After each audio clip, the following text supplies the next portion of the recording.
Bonjour à tous, désolé pour le retard, la bonnette m'a donné un petit peu de fil à retordre, c'est vrai, mais je suis heureux d'avoir pu vous proposer deux versions. Une traditionnelle pour ceux qui n'ont pas une connexion internet au top, et puis une en réalité virtuelle à 360 degrés en 8K. Je peux vous dire qu'il y en a très peu sur YouTube. Et en moto, honnêtement, j'en ai trouvé qu'une seule. C'est celle de David Ayadada qui grimpe le col du Mont Cenis en Goldwing. C'est pas vieux, vous pouvez aller jeter un œil en suivant ce lien. En attendant, puisqu'on parle de Honda, le japonais vient d'annoncer la disponibilité prochaine en Europe, et donc en France, de la CB125F. Alors vous allez me dire, il n'y a pas de quoi se relever la nuit, mais figurez-vous que c'est une très bonne petite bécane pour débuter sans se ruiner. Ça marche pas si mal, moi j'avais essayé la version précédente du côté de Windsor en Angleterre, et franchement, c'est cohérent, et surtout ça va donner envie à Lunaris, peut-être, de tester sa consommation comme il l'a fait pour le Monkey. Franchement, je voudrais bien voir ça, parce qu'avec le système Stop and Start qu'Honda lui a implanté et ses 11 kg de moins sur la balance, elle est donnée pour un 1,5 litre au 100, ça veut dire qu'on peut faire 66,7 km avec 1 litre. Le truc, c'est qu'il va en avoir 11 dans le réservoir. Faudra donc qu'il se tape environ 750 bornes au guidon pour tomber en panne sèche. Avouez que ça mérite.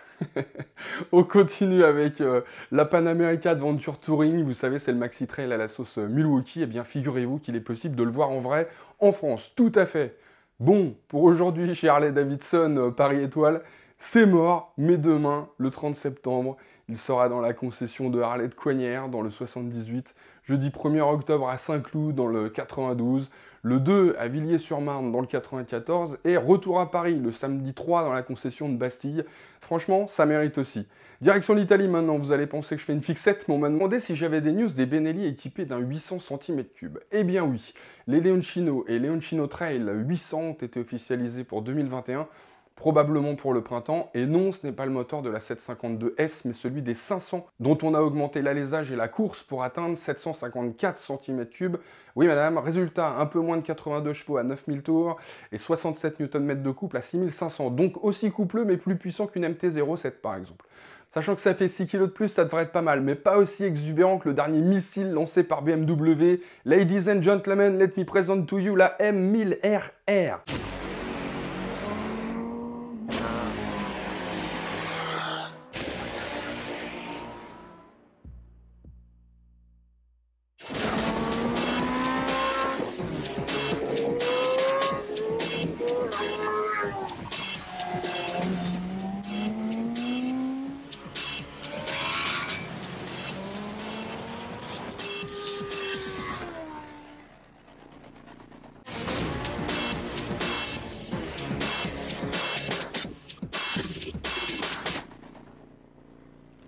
Maman!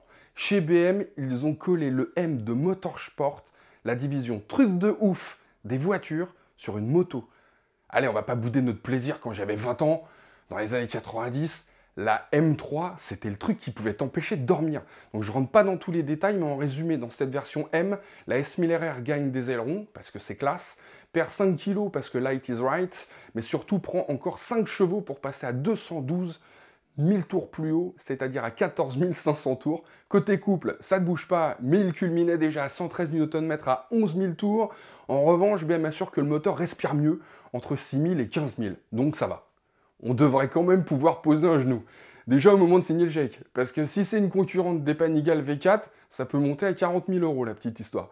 Voilà, c'est sur ces belles images que je vous quitte les amis. N'oubliez pas de parler de la chaîne autour de vous. Et à bientôt.